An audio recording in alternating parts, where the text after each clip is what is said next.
புதிய தலைமுறையின் கிராமங்களின் கதை. தமிழகத்தில் நாளுக்கு நாள் மதுக்கடைகளுக்கு எதிரான போராட்டங்கள் வலுப்பெற்றுக் கொண்டிருக்கக்கூடிய நிலையில் மதுவின் வாடையை நுகராத அரை நூற்றாண்டு காலத்தை கடந்த பெருமைமிக்க அந்த கிராமத்தை உலகிற்கு உறக்கச் சொல்வதில் பெருமை கொள்கிறது புதிய தலைமுறை. பயணிக்கலாம், இது கிராமங்களின் கதை.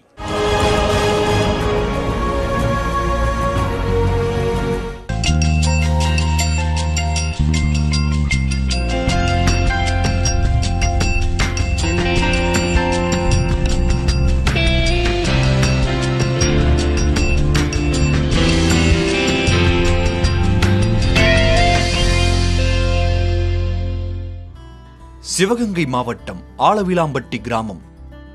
இவ்வூரின் முகப்பில் இருக்கும் கல்வெட்டு சொல்லும் செய்தி நமக்கெல்லாம் மிக பெரும் ஆச்சரியம்.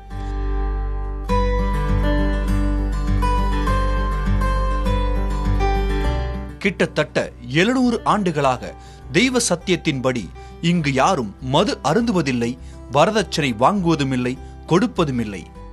இப்பவும் இருக்கு. அது சம்பந்தமா குடிக்கிறது இல்லை. அதில் வேறு சமுதாயத்துகளில் கலப்பு திருமணமாக முடிவாக போக மாட்டாங்க. வரதட்சணைன்னு சீரின்னு கொடுப்பாங்களே தவிர வரதட்சணைன்னு கேட்க பேசுறது இல்லை, கொடுக்கறதும் இல்லை. இங்கு மதுவின் தீமைகளை புரிந்து கொண்டோ வரதட்சணையை கட்டாயமாக மறுப்பதோ பகுத்தறிவின் பார்ப்பட்டது இல்லை. என்றாலும் காலங்காலமாக ஆலவிளாம்பட்டி ஊர் மக்கள் கடைபிடித்து வந்த இந்த நடைமுறை அவர்களின் வாழ்க்கையில் நல்ல பல மாற்றங்களை உருவாக்கியுள்ளது. எல்லா பேருமே நல்லா சந்தோஷமா இருக்கோம். குடிக்காமல் இருக்கிறனால எங்களுக்கு வருமானத்துக்கு ஏற்ற மாதிரி நாங்கள் பாதி செலவு பண்ணாலும் பாதி எங்களால் சேஃப்டி பண்ண முடியுது. இப்போ குடிக்க காசு இல்லைன்னா நகை வைப்போம், பண்ணுவோம், தாலிக்கு வர இருப்போம். எந்த பிரச்சனையும் இல்லை. உங்களுக்கு அன்னாட வருமானம் வருது, நமக்கு சேஃப்டி தானே. இந்த ஊரில் எப்படி நான் என்ன கல்யாணம் ஆகி 30-35 வருஷம் ஆகுது. எப்படி போனாலும் ஒரு 10-15 பொண்ணு இந்த ஊர்லேருந்து வெளியூர் வாக்கப்பட்டு போன பொண்ணு, கட்டி கொடுத்த பொண்ணுகளே திரும்பி இந்த ஊர்லேயே வீடு வாசல் கட்டிட்டு இங்கே இருக்க நல்லா இருக்குது. ஊர் கட்டுப்பாட்டை மீறி மது அருந்துபவர்களுக்கு கடந்த காலத்தில் கடுமையான தண்டனை விதிக்கப்பட்டுள்ளது. அது சட்டத்திற்கு புறம்பான செயல் என்பதால் தற்போது தண்டனைகள் இன்றி அபராதம் விதிக்கப்படுகிறது. தெரியாம எப்படி பொத்து பத்து வந்துட்டா இப்படி இல்லைன்னா காசு 10,000 15,000 போடுவா. அவதான் 10,000 கட்டி ஆகணும். இந்த கட்டுப்பாடுங்கிறது தெய்வ சத்தியத்துக்கு கட்டுப்பட்டு அதனுடைய பயத்தில் உருவானாலும் கூட பழக்கத்துக்கு ஆகிப்போச்சு. அந்த நாங்கள் குடிக்கக்கூடாதுங்கிறது அது எங்களோட ஊறி போச்சு. காலப்போக்கில் ஆலவிளாம்பட்டியைச் சேர்ந்த இளைய தலைமுறையினரும் மது அருந்தாமல் இருக்கவும் வரதட்சணை வாங்காமல் வாழவும் பழகிவிட்டதாக கூறுவது மிகுந்த நம்பிக்கை அளிக்கும் ஒன்றாக தெரிகிறது. தமிழகம் மதுவின் தீமையிலிருந்து மீள்வதற்கான படிப்பினையை ஆலவிளாம்பட்டி கிராமத்திலிருந்தும் கற்றுக்கொள்ளலாம்.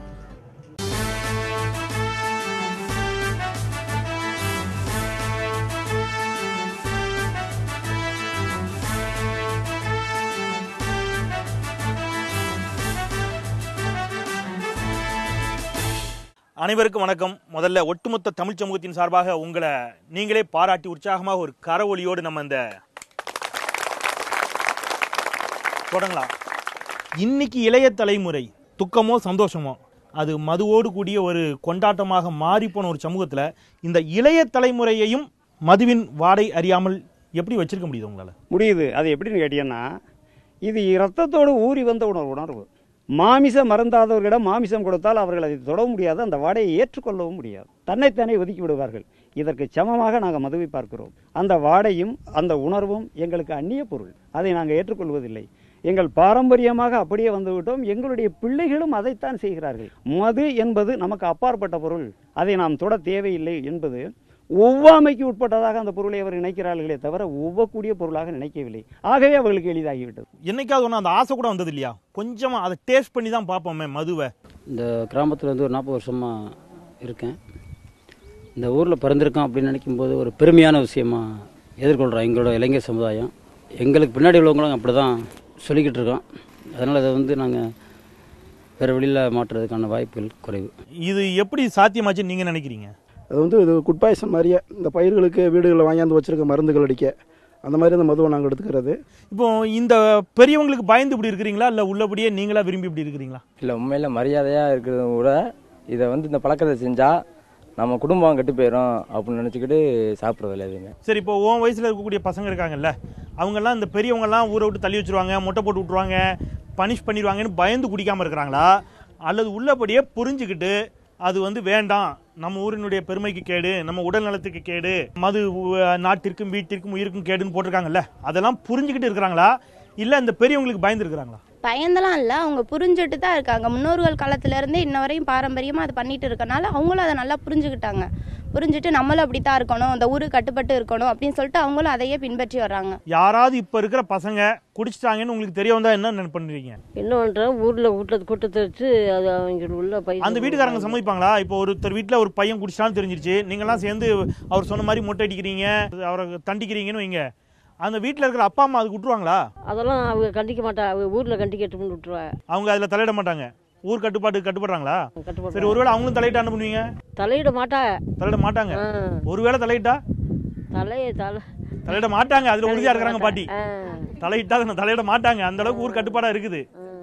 என்ன அடிப்படையில நீங்க குடிக்க கூடாதுன்னு நினைக்கிறீங்க? அதுல என்ன உங்களுக்கு பெருமிதம் என்ன இருக்கு? பெருமை என்ன அடிப்படையில் சார், எங்களுக்கு தெய்வ ரீதியா எங்களுக்கு ஆரம்பத்துல இருந்து ஆதி காலத்துல எங்க முன்னோர்கள் காலம் வர அது வாழையடி வாழையா நாங்க அதை கண்டினியூ பண்ணிட்டே வரோம். அதனால இடைவெளியில போய் அந்த தவறுகள் செய்ய, புதுசா ஒரு தவறு செய்ய அந்த எண்ணங்கள் வராது. எங்களுக்கு தெய்வத்தினுடைய பாதுகாப்பு நிறையா. தவறுன்னு பண்ணிட்டு வந்துட்டோம்னாவே அடுத்து குறை காமிச்சிடும். ஒரு வாதம் வைக்கப்படுதுல, 2017 இந்த மாதிரியான நம்பிக்கைகளை நம்பக்கூடிய மக்கள் இருக்கிறாங்களான்னு கேக்குறாங்கல்ல, சாமி வந்து தண்டிச்சிடும் அப்படிங்கிற மாதிரி நம்பிக்கை எல்லாம் உள்ளபடியே நம்புறீங்களான்னு? உள்ளபடியா நாங்க நம்புறோம் சார். உள்ளபடியா எங்கள்ட்ட தெய்வம் சச்சுருவா இருக்கு, நாங்க நம்புறோம். தெய்வத்து ரீதியா நாங்க தவறுகள் செய்ய முன் வர மாட்டோம். சரி, இங்க இருந்து பொண்ணு கொடுத்துருப்பீங்கல்ல, வெளியூருக்கு பொண்ணு கட்டிருக்காங்கல்ல, அந்த ஊர் மாப்பிள்ளைங்க எல்லாம் மதுக்கிறதுனா நீங்க என்ன பண்ணுவீங்க? வந்தாங்கன்னா ஏற்கனவே இந்த ஊரை பத்தி தெரியும், பொண்ணு கேட்க வரையிலே அலவன் பண்ணிடுவோம். நீ குடிச்சிருக்கியா, நீ கோடீஸ்வரன் நடந்தா குடிச்சவனுக்கு பொண்ணு இல்லை, நீ வந்து களவாங்கிறியா, சீட்டு ஆடுறியா, அந்த 3 பேருக்கும் பொண்ணு கிடையாது. நீ வெறும் 10 ரூபாய்க்கு கொண்டு தாலி அடி தர சொல்றியா, பெண்ணை கட்டி தர்றோம். அதுதான். நீங்க எவ்வளவு வரதட்சணை வாங்குனீங்க? நாங்க எந்த 10 பைசா வாங்க மாட்டோம். நாங்க கொடுக்கறதும் கிடையாது, வாங்குறதும் கிடையாது. அவங்க விருப்பப்படி அந்த இங்க சாதி உரமுறையிலுமே அதெல்லாம் அளவுடு கிடையாது. இல்ல, இப்ப நீங்க வாங்க மாட்டீங்கிறது சரி, கொடுக்க மாட்டேன்னு எப்படி சொல்ல முடியும்? பொண்ணு கட்ட மாட்டாங்கல்ல. அது அப்படின்னா நாங்க சம்மதம். அது வேற, வரதட்சணை கொடுக்கறது வரதட்சணைங்கிற கிடையாது. இப்ப உங்களுக்கு திருமணம் ஆகி இருக்கிறது எந்த ஊர்ல? இதே ஊர்லயா? இதே ஊர்ல தான். உங்களுக்கு வரதட்சணை எதுவும் கொடுக்கல? இல்ல, வரதட்சணை எதுவும் கொடுக்கல. அவரும் கேட்கலையா அவங்க வீட்ல? இல்ல, கேட்கல. மாமனார் மாமியார் யாருமே எதுவுமே கேட்கல? இல்ல, கேட்கல. வணக்கம், நான் சென்னையிலிருந்து வந்திருக்கேன். நான் இந்த ஊர் இல்ல. அப்போ அப்பா இந்த ஊர்ல வந்து குடிச்சிருக்கிற ஒரு ஆள் முறையா வந்துருக்கீங்க, அப்படி கேட்கறதுக்கா தப்பா நினைக்காங்க? இல்ல, நான் குடிக்கல. நீங்களும் குடிக்கிறது இல்ல? நீங்க இயல்பாவே அப்படி இருக்கீங்களா, இல்ல இந்த கிராமத்தை பத்தி உங்களுக்கு முதலே தெரியுமா? இல்ல, நான் கிராமத்துக்கு 2வது முறையா நான் இங்க வந்திருக்கேன். இப்படி ஒரு கிராமத்தை பார்க்கும்போது உங்களுக்கு எப்படி இருக்குது? உண்மையிலேயே அதிசயமா இருக்குது. இனிமே நம்மளும் அந்த மாதிரி அதை போய் சொல்லணும், நம்ம இடத்துலயும் போய் சொல்லணும். அது எந்த அளவுக்கு ஒர்க் அவுட் ஆகும்னு தெரியாது, இருந்தாலும் ஒரு நம்பிக்கை வந்துருக்குது. இதை பார்த்து குடிக்க கூடாது அல்லது குடிப்பழக்கத்திற்கு எதிராக பிரச்சாரம் பண்ணுங்கிற எண்ணம் வர்றது வந்து இயல்பான ஒண்ணு, அது எளிதில் வந்துடும் பலருக்கும். ஆனா அவங்க சொல்றது இன்னொரு மிக முக்கியமான ஒரு வாதம்ங்கிறது வரதட்சணை. அந்த எண்ணம் வர்றது ரொம்ப கஷ்டம். உங்க வீட்டுல திருமணங்கள் நடக்கின்ற பொழுது அல்லது உங்க உறவினர்கள் வீட்டில் திருமணம் நடக்கும்போது வரதட்சணை கொடுக்க கூடாது, அது வாங்கக்கூடாதுங்கிற முடிவு எடுக்க முடியுமா? இதை பார்த்த பிறகு கண்டிப்பா எடுக்க முடியும். அதாவது நம்ம ஏதோ அதிகமா நான் படிக்கல, நம்ம அறிவுக்கு படிச்சே இவங்க வந்து இந்த வரதட்சணையை வாங்காது இருக்கும்போது நம்ம கொஞ்சம் ஏதோ படிச்சிருந்தோம், ஏன் வரதட்சணையை வாங்கணும், சொந்த காலில் நிற்கணும் அப்படின்ற மாதிரி என்னுடைய தாட் போகுது. இப்போ நாளைக்கு உங்க பசங்களுக்கு கல்யாணம் பண்ணும்போது வரதட்சணை வாங்கணுங்கிற ஆசை கொஞ்சம் ஒரு நாள் துளியுண்டு கூட வந்தது இல்லை உங்களுக்கு? நாங்களே அந்த மாதிரி ஆசைப்பட்டது வரல, இனிமேல் என் பிள்ளைகளுக்கு அந்த மாதிரி எண்ணம் இல்லை, எங்களுக்கு இல்லை. இப்போ இந்த சீரியல்ல எல்லாம் பாக்குறீங்கல்ல, மாமியார்னா வரதட்சணை வாங்குறாங்க, இந்த மாதிரியான இதெல்லாம் பார்க்கும்போது உங்களுக்கு எப்படி தோணும்? உங்க வரதட்சணை இல்லைங்கிறீங்க, அந்த மாதிரி எண்ணம்லாம் எங்களுக்கு வராது. இப்படி கேட்கறது தப்பா நினைச்சுக்காங்க. உங்களுக்கு தெரியாம, ஏன்னா ஒவ்வொருத்தரும் தனித்தனியா, நீங்க யாரும் டிராபிக் போலீஸ் மாதிரி கிராமத்துல இருக்கிற ஒவ்வொருத்தரையும் ஊதி காட்டுன்னு சொல்ல முடியல. இங்க இருக்கக்கூடியவங்க யாரும் அப்படி தெரியாம கூட யாருக்கும் குடிச்சது இல்லைன்னு எப்படி உங்களால உறுதியா சொல்ல முடியும்? அது வந்து நம்ம இது கிடையாது. நம்ம வெளிநாடுகளில் இருக்கும்பொழுது எப்படி இருக்காங்கன்னு தெரியாது. ஆனா இங்க வந்து அதுக்கப்புறம் யாருமே சொன்னது கிடையாது. அந்த மாதிரி யாரும் குடிச்சிருக்காங்க அப்படி இருக்கா சொன்னா கிடையாது. அந்த மாதிரி ஒரு இது கிடையாது. அதை தாண்டி ஒருவேளை யாரோ குடிச்சிருக்காங்கன்னு தெரிய வந்தா என்ன பண்ணுவீங்க? இங்க வந்து பனிஷ்மெண்ட், கடுமையான பனிஷ்மெண்ட். மக்களே கிராமத்துல எல்லாம் கூட்டம் போட்டு வீட்டுல உள்ளவங்க எல்லா பேருமே, ஆண் மகன் எல்லா பேருமே வந்துருவாங்க. அந்த மந்தைக்கு முன்னாடியே இது பண்ணி இந்த கர்ப்ப கோயில் வந்து சத்தியம் வாங்குவாங்க. அப்போ வந்து என்னன்னா, ஒரு பக்கம் மொட்டையும் ஒரு பக்கம் மீசையும் எடுத்து விட்டுருவாங்க. எடுத்து விட்டு அந்த தப்பான ரொம்ப விஷயங்கள் பண்ணுவாங்க. அந்த ஒரு டைம் பண்ணும் பொழுது கூட அவங்க அந்த மாதிரி, அதுக்கப்புறம் அவங்க வந்து ஊருக்கு உள்ள அந்த சாமிக்குள்ள காணிக்கையெல்லாம் அவங்க கொடுத்துறோன்னே. அப்படி யாராவது பண்ணியிருக்காங்களா இது வரைக்கும்? அந்த மாதிரி நடந்திருக்குதா? அது வரைக்கும் ஒருத்தர் ஒரு 2 பசங்க பண்ணானுங்க. அவங்க ஊரில் இருந்து மன்னிப்பு கேட்டு திருந்தி ஊர் காணிக்கையை கொடுத்துவிட்டு அவங்க வீடுகளில் அவங்கள உள்ள இது பண்ணி ரொம்ப மது இது பண்ணுறதுல இல்லை. இப்போ நீங்கள் ஒரு விதத்தில் சொல்கிறது வந்து ஆச்சரியப்படக்கூடியதாகவும் வரவேற்கக்கூடியதாகவும் இருந்தாலும் இன்னும் அந்த நீங்கள் இன்னும் இந்த ஒரு 200 ஆண்டுகளுக்கு முன்னாடி மாதிரி கிராமங்களே சேர்ந்து நாட்டாமல் பண்ணுறது, பஞ்சாயத்து பண்ணுறது, ஒருத்தனுக்கு பனிஷ் பண்ணுறது அப்படிங்கிறதுலாம் அது எதுவும் பிரச்சனையானது இல்லையா? அது எந்த அளவுக்கு ஊர் கட்டுப்பாடு இவங்கெல்லாம் பெரியவங்க இருக்காங்க. இப்போ உங்களுக்கு முன்னாடி நாங்கள் சேரப்பட்டு உட்காந்துக்கிட்டு இருக்கோம். இது வந்து இவங்களுக்கு முன்னாடி இது வரைக்கும் நாங்கள் பீடி செட்டு கூட சாப்பிட ஏதாவது நாங்கள் உட்காந்துருந்தாலும் கூட அவங்க வந்தாங்கன்னா வந்துருச்சு நிற்க கூட மரியாதை கண்டிப்பாக இப்போ இருக்கு. இப்போ உள்ள இளைஞர்களுக்கு இருக்கு. உள்ளபடியே அந்த இளைஞர்கள்லாம் சொல்றது உண்மைதானா உங்க அனுபவத்துல? இங்க யாரும் அப்படி மது அருந்தாம தான் இருக்கிறாங்களா? எனக்கு வந்து வயசு 78 ஆக போகுது. இதுவரை இந்த ஊரில் மூதாக்கள் என்ன நடந்தாங்களோ அதே அடிப்படையில் தான் இன்னைக்கு வரை நடந்துக்கிட்டு இருக்காங்க.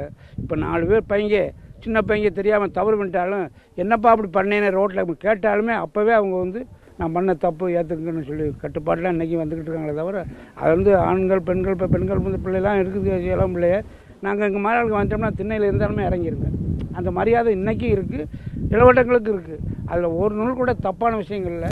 சரி, இப்போ மதுக்கடை திறந்தா நிறைய வருமானம் வரும் அரசுக்கு, அதன் மூலம் நிறைய நலத்திட்டங்கள் செய்யலாம்னு சொல்றாங்கல்ல. இப்போ நீங்க உங்க ஊர்ல ஒருவேளை இப்படி கடை திறந்து 1500 குடும்பம் இருக்குது, வருமானம் கிடைச்சா உங்க ஊருக்கு நலத்திட்டங்கள் கிடைக்கும்னு ஒரு வாதம் வைக்கப்படுது. அதை எப்படி பாக்குறீங்க? அது வந்து எங்களுக்கு விரோதம். மதுக்கடை வந்து வருமானத்துக்கு நாங்கள் எதிர்பார்க்கல. இதுவரையும் சர்க்கார்லேருந்து இந்த ஊருக்கு எந்த பிணிப்பிட்டும் கிடையாது. நாங்கள் எதிர்பார்க்கல. எங்களுடைய நிதியிலேருந்து ஒரு ஆளுக்கு வெளிநாட்டுகளுக்கு 200 ரூபா அந்த ஒரு நாட்டு காசு போட்டோம்னா இங்கே 1000 ரூபா கிடைக்கும். அந்த நிதியில் வச்சு தான் இவ்வளோ நாங்கள் செய்திருக்கோமே தவிர சர்க்கார் கொடுக்குறதுக்காக கெட்ட காரியத்தை செய்யணும் சர்க்கார் கொடுத்தா அதுக்கு நான் தலை முடிய போகிறது இல்லை, போயான்னு சொல்லிடுவோம். அதனால நல்ல நிதி வருதா, நல்ல விவசாயம் பாதிச்சு போச்சு, அதுக்கு நிதி கொடுக்குறாங்களா வாங்குவோம். இப்படி கெட்ட விளக்கம் கொண்டாந்து என் குருக்கள் நுழைய விட மாட்டோம். எலெக்ஷன்லேயே நுழைய விடலை. எலெக்ஷன்லேருந்து பாட்டில் கொண்டு வந்தானே உள்ளே நுழையாந்துவோம், போட எழுதி போடுவோம். இளைஞர் பூரா கடுமையாக நிற்பாங்க. உங்களுக்கு என்ன வயசு? எனக்கு 84. 84 வயதாச்சு. 1933 பிறந்தவன். 84 வயதுல இருக்கக்கூடிய உங்களுடைய காலம் வரைக்கும் நீங்க இதை பார்த்துட்டீங்க. 24 வயதில் இருக்கக்கூடிய இன்றைய இளைய தலைமுறையினுடைய எதிர்காலத்திலையும் அவங்க 84 வயசு ஆகும்போது இந்த கிராமம் இப்படிதான் இருக்குங்கிற நம்பிக்கை உங்களுக்கு எந்த அளவுக்கு இருக்கு? அதாவது என்ன அப்படின்னாட்டா, ஆரம்ப காலத்தில் விதை முளைக்கிறது எந்த விதை போட்டு முளைக்குதோ அதே மாதிரி இருக்கும்ல விறக்கும்ல அவங்க தாதகப்ப சொல்றதை வச்சுக்கிட்டு அதனுடைய முறைப்படியே வருங்கிறது என்னோட நம்பிக்கை இருக்கு. சரி, இப்போ ஒருவேளை ஒரு வாதத்துக்கு கேட்குறேன், உங்க கிராமத்துக்குள்ள மதுக்கடை திறந்தா குடிப்பழக்கத்துக்கு வந்துருவாங்கங்கிற மாதிரியான ஒரு பயம் இருக்குதா?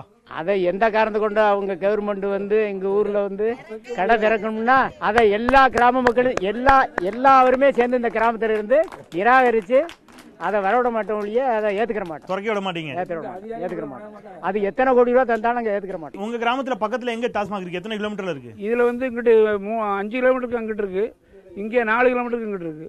அந்த கடைக்கு பக்கத்துல நின்றாலே கேள்வி வரும். அவரோட ஃப்ரெண்டோட போய் ஒரு பைக்கில் வராரு, அவர் ஃப்ரெண்டு குடிக்கிறவரா இருப்பார், இந்த இருக்கிறப்பான்னு போனான்னா உடனே தாக்க வந்துடும். நீ எப்படி அந்த கடைக்கு நின்றியாமல் என்னப்பா நீங்கள் கேள்வி கேட்டுருவாங்க, இருக்கிற இளவட்டங்களே கேட்டுருவாங்க. அரசாங்கம் பல இடங்கள்ல இன்னைக்கு கடைகளை வந்து திறக்கிறாங்க, மக்கள் அங்கங்கே எதிர்ப்பு தெரிவிக்கிறாங்க. அதை தாண்டி காவல்துறை பாதுகாப்போடு கூட பல இடங்களில் கடைகள் நடந்துட்டு இருக்குல்ல. உங்க ஊர்ல அந்த மாதிரி காவல்துறை பாதுகாப்போடு ஒரு கடை திறந்தா என்ன பண்ணுவீங்க? அனுமதிக்க மாட்டோம், குடிக்க போக மாட்டான், கடை இங்கே அலோடு பண்ண மாட்டோம். அலோவ் பண்ண மாட்டீங்கன்னா என்ன பண்ணுவீங்க? போராடுவீங்களா? போராடுவோம், பசு மறியல் பண்ணுவோம், நிறுத்துவோம். எங்கள் ஊரில் அந்த இது ஆகாதுன்னு புறக்கணிச்சிடும். ஏற்கனவே அந்த மாதிரி பண்ணியிருக்காங்க, அரசு ஏதாவது முயற்சி எங்களுக்கு இதுவரை வரல. வந்தால் கண்டிப்பாக போராட்டம் பண்ணுவோம். வராது, வர்றதுக்கான வாய்ப்பு இருந்தாலும் நாங்கள் அதை தடுத்துருவோம், வர விட மாட்டோம். நீங்கள் அதான் இந்த மாதிரியான பக்கத்தில் இருக்கக்கூடிய கிராமங்களை சேர்ந்தவங்க குடியால் பாதிக்கப்பட்டவங்களால ஏதாவது பிரச்சனைகளை சந்திச்சிருக்கீங்களா?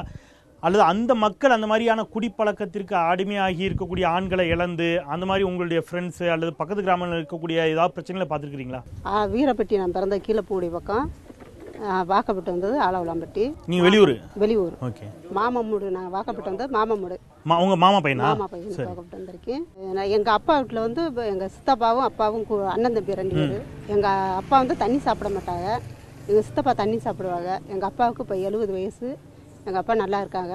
எங்கள் சித்தப்பா வந்து 55 வயசுல இறந்துட்டார். தண்ணி அதிகமாக சாப்பிடுவாங்க, குடிப்பழக்கத்தாலே இறந்துட்டாங்க. அதை வந்து எங்களுக்கு இங்கே வந்து ரொம்ப பெருமையாக இருக்குது. எனக்கு இந்த பிறந்து இங்கே வாக்கப்பட்டு வந்தது எனக்கு ரொம்ப பெருமையாக இருக்குது.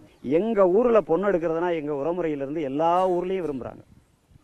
இந்த வரதட்சணை வாங்காமலே பொண்ணு எடுக்கிறதுக்கு அவங்க முன் வர்றதுக்கு காரணமே இங்கே உள்ள ஒழுக்கமும் கட்டுப்பாடுங்க. எங்களுக்கு 10 காசு வேணாம், எங்களுக்கு பொண்ணை கொடுத்தா போதும். அதே மாதிரி அங்கே பொண்ணு கொடுக்குறவங்களும் ஆளாளாம் படிக்கணும் அவங்க முன்னிக்கிறாங்க.